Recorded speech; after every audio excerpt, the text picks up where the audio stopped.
presidente Lula disse hoje que cabe ao Estado garantir a sobrevivência da indústria brasileira e defendeu a política de valorização de produtos nacionais, motivo pelo qual ameaçou desistir do acordo Mercosul-União Europeia. A reportagem é da Danúbia Braga. O impasse está na possibilidade da participação externa nas compras governamentais. Lula é contra e disse que só haverá acordo se a União Europeia aceitar as condições do Brasil. Porque nós não podemos abdicar das compras governamentais, que são a oportunidade das pequenas e médias empresas sobreviverem nesse país. O acordo, que se arrasta há mais de 2 décadas, chegou a ser assinado em 2019, mas não foi ratificado. Lula prometeu fechar o tratado neste ano, mas o governo brasileiro ainda esbarra nas propostas dos europeus. Eu adoro que o Brasil participe, do comércio mundial, mas se tratando de negócio, eu prefiro fazer negócio com os brasileiros para fortalecer a indústria nacional. O discurso foi feito na inauguração de uma fábrica de ônibus elétricos em São Bernardo do Campo, no ABC Paulista. Lula defendeu a política de valorização dos produtos nacionais e a importância do Estado para a indústria. Quando as pessoas começam a dizer que o Estado não vale nada, que tudo tem que ser feito da forma privada, aí é que entra o papel do Estado. Cabe ao Estado brasileiro garantir a sobrevivência da indústria brasileira para que a gente possa um dia ser competitivo com o mundo exterior. Dados do IBGE divulgados hoje mostram que a produção industrial caiu 0,6% em abril em relação a março e 2,7% na comparação com o mesmo mês no ano passado. No fim do mês de maio, o governo anunciou um pacote de ajuda para a indústria nacional e prometeu uma redução de impostos específica para o setor automotivo. A CNN apurou que os detalhes devem ser divulgados na semana que vem, entre eles o prazo e o tamanho da renúncia fiscal. A redução nos impostos deve durar 4 meses a um custo de 500 milhões de reais. É a estimativa do valor dos descontos já anunciados no IPI e PIS/COFINS, de 1,5% a 10,96%, dependendo do preço, eficiência energética e de peças nacionais do veículo. A isenção fiscal vale para carros de até R$ 120 mil e é a grande aposta do setor. Maio teve queda de 10% nas vendas diárias de carros novos em relação a abril, segundo a Federação Nacional da Distribuição de Veículos Automotores. O pior desempenho para o mês desde 2020, auge da pandemia, quando as concessionárias estavam fechadas. Hora da nossa análise, agora com a presença ilustre de Lorival Santana, que se junta ao nosso time. Daniel, vou começar com você. O presidente Lula, ele faz uma afirmação ali quase que existencial, né? Cabe ao Estado garantir a sobrevivência da indústria brasileira. Cabe? Raquel, e no contexto da matéria, ele tem defendido muito esse ponto do papel das compras públicas no fortalecimento da indústria e como que esse papel pode ser limitado por acordos internacionais, não só o da União Europeia. Sobre a União Europeia, Mercosul, é um acordo que não parece nada fácil de ser assinado nos próximos meses. Então vamos talvez para mais 20 anos de negociações, será? Porque, olha, temos nos próximos meses eleições na Argentina. A Argentina, nos últimos meses de governo peronista, que ainda sonha com uma possibilidade de continuar, não me parece nada factível que assine um acordo como esse, que é visto como liberalizante. Resistências na União Europeia com questões ambientais que são usadas muitas vezes como justificativa para uma postura protecionista de alguns países do bloco. E tudo isso num contexto também em que o Brasil toma outra medida importantíssima esta semana, de ter se retirado das negociações para a adesão do DPA, DPA é o quê? É um acordo global no âmbito da Organização Mundial do Comércio, em que os países se comprometem a dar um tratamento nacional para fornecedores estrangeiros em suas compras públicas. O Brasil estava se dispondo a aderir a esse acordo, negociando sua adesão, e agora o movimento foi de sair dessa negociação, se retirar. Então, esse ponto das compras governamentais é tido como muito caro ao Lula. Uma novidade que vem por aí, em junho deve ser lançado aquele chamado novo PAC, com uma lista grande de projetos e com exigências de política de conteúdo nacional para as licitações. Então, essa é a dimensão que o Lula está dando. Ele prefere apostar, é uma escolha, ele prefere apostar no papel das compras governamentais como estímulo à indústria do que uma postura liberalizante e o acesso ao mercado europeu.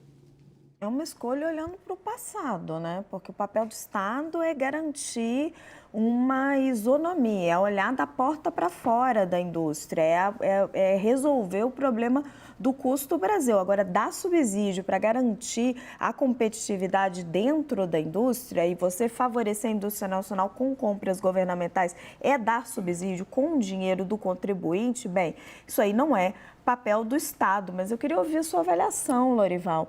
Faz sentido deixar um acordo como o acordo com o Mercosul, a União Europeia, ou mesmo o DPA, como menciona o Daniel, para voltar a insistir em estimular a indústria via compras governamentais, aquela velha receita asiática que funcionou na Coreia, mas aqui no Brasil não emplaca?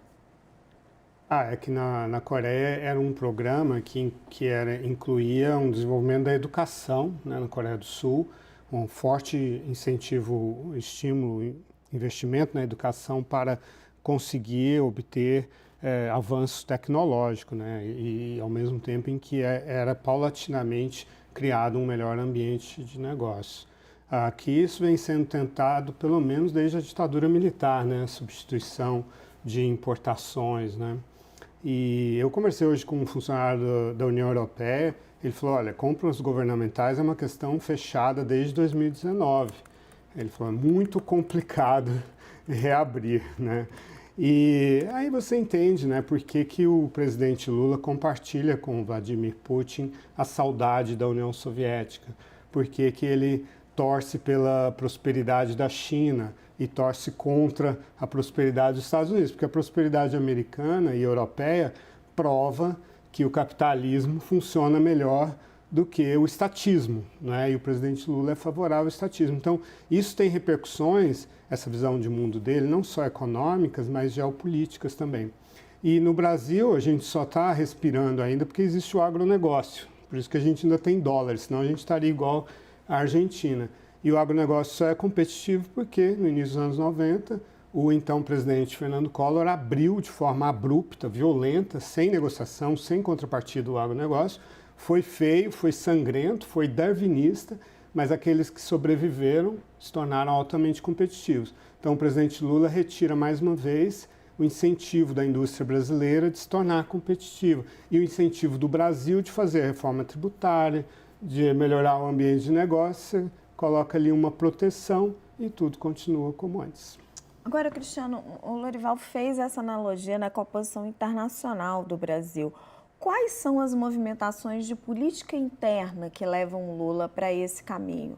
Ele está reagindo, claro, a uma visão que ele tem de mundo, que já apareceu lá atrás na política dos campeões nacionais, que ele adotou lá em 2003, nos planos de industrialização, no que o Daniel está chamando de novo PAC, a gente já viu lá no velho PAC. Então, existe realmente uma concepção de mundo envolvida aí, mas tem um cálculo de política interna também? Olha, a gente estava falando há pouco da confusão que a gente vê na relação com o Congresso. E muita gente diz que o Lula não entendeu que o Congresso mudou, que a realidade mudou. Acredito eu também, Raquel, que em parte, talvez para dar uma satisfação para esses apoiadores, o Lula ainda está preso em algumas questões do passado. Então, a gente avança em reforma trabalhista, ele fala em desfazer. Isso que a indústria também quer, é uma amarra muito grande. Ao invés de brigar por uma reforma tributária, então vamos reduzir a carga tributária, especificamente para um setor. A indústria, assim como muitos empresários brasileiros, sofrem muito com insegurança jurídica. Quer dizer, decisões do Supremo Tribunal Federal ou do Poder Judiciário de uma forma geral, não adianta se você tem uma norma estabelecida, porque mas está de acordo com a Constituição, está de acordo com... E aí mudam-se as regras. Algumas vezes, anos depois, muitos anos depois, 20 anos depois, com um impacto para as empresas absolutamente gigantesco. E eu me lembro até que o Fernando Henrique ele sofreu uma derrota gigantesca no Judiciário, no Supremo, que era uma questão de correções de planos econômicos. E para pagar, foi uma conta à época elevadíssima de 40 bilhões de reais. Para pagar, o que o presidente fez? Aumentou a carga tributária das empresas, botando ali uma contribuição do FGTS, aumentando de 8% para 8,5%, por exemplo. Então, mesmo quando a derrota jurídica ela não é diretamente para a indústria ou para o setor produtivo é convidado a contribuir quando afeta as contas públicas, como foi nesse caso do FGTS lá atrás. Então, essa conta vai sempre sendo paga pelo setor empresarial. Raquel, é curioso que o discurso do presidente Lula, que também repete um discurso que ele já vinha adotando nas últimas semanas sobre Mercosul e União Europeia, espelha uma realidade, uma preocupação da indústria da época dos 2 primeiros mandatos dele. Naquele momento, e a gente esteve muito perto de fechar o acordo Mercosul e União Europeia em 2004, naquele momento a indústria realmente era muito reticente a esse acordo. Tinha muito mais críticas do que elogios. Havia muito mais preocupações do que entusiasmos. Havia essa preocupação de que a gente tivesse uma invasão de produtos manufaturados, industriais, importados da União Europeia. Engraçado como em 15 a 20 anos essa postura realmente mudou. As grandes entidades empresariais do Brasil, e aí não só uma grande confederação como a CNI, entidades do setor químico, do setor têxtil, do setor de calçados, todas elas hoje defendem o acordo. E defendem porque a realidade da indústria também mudou. Hoje a indústria incorpora muito mais serviços no seu processo produtivo. E a chegada de serviços mais baratos também é muito bem-vinda. Serviços de reposição, de design, de marketing, de tudo. E, de certa forma, nesse tempo, houve já um processo de seleção natural na indústria em que os mais fracos não sobreviveram às condições de falta de competitividade, de tributação muito alta, de crédito muito em condições desfavoráveis. O curioso dessa história toda é que Lula se demonstra mais preocupado com o futuro da indústria nacional com esse acordo do que a própria indústria. Mais ideológico, né? O Lorival estava concordando com você. E existe uma divisão na indústria, né? Eu tive recentemente um almoço na Fiesp em que a gente estava discutindo isso. Quer dizer, existe uma indústria avançada que está integrada às cadeias de valor e que precisa reduzir as tarifas para reduzir seus custos, porque precisa de componentes que vêm do mundo inteiro. E existe uma outra indústria que vive da proteção, né, que pode realmente sofrer bastante com a competição se não se renovar. E veja, nenhum país do mundo integrado à globalização é autóctone, é bom em tudo. Não existe isso. A Finlândia não é boa em tudo, né? Nenhum país, nem França... os Estados Unidos. Nem os Estados Unidos, nenhum país. E a fantasia desse pessoal aí é de achar que você vai ter aquilo que se dizia da Albânia, que não era verdade, ou que se diz da Coreia do Norte, estive lá 2 vezes, que eles produzem tudo, eles são capazes de fazer tudo, né? É uma onipotência e a gente já viu o resultado, isso é que é o mais triste, né? O resultado é esse aqui, todo mundo quando viaja, né, vem com a mala cheia de coisas, porque elas são mais baratas e melhores, de melhor qualidade. Essa é a realidade nossa. Essa reflexão que eu queria te pedir para amarrar, Cristiano, o governo já tentou isso. Ele já tentou fechar acordo Brasil-União Europeia, desistiu por causa de compras governamentais, tentou estimular a indústria com compras governamentais.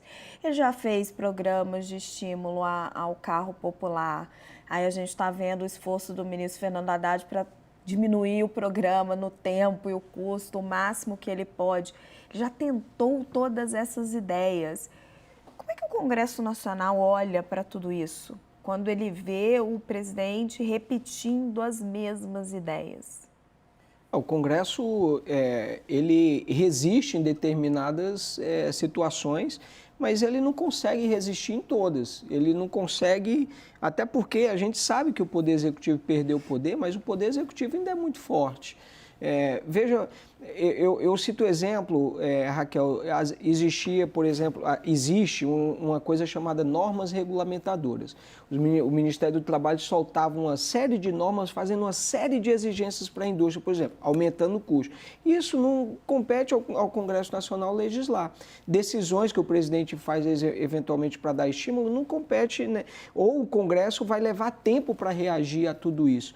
Então, o tempo, algumas coisas são tomadas pelo Executivo e esse discurso do presidente vai insistindo numa tecla que ele pode tomar determinadas decisões sem necessariamente o Congresso, e quando o Congresso reage também leva o tempo. E aí há um descasamento muito forte. Hoje a gente está vendo, a gente tem um governo de esquerda e a gente tem um Congresso de centro e de centro-direita. Então não existe, são visões de mundo completamente diferentes. Até a gente chegar no consenso, a gente chega à próxima eleição e aí quase nada foi feito. E o Brasil continua patinando no mesmo lugar.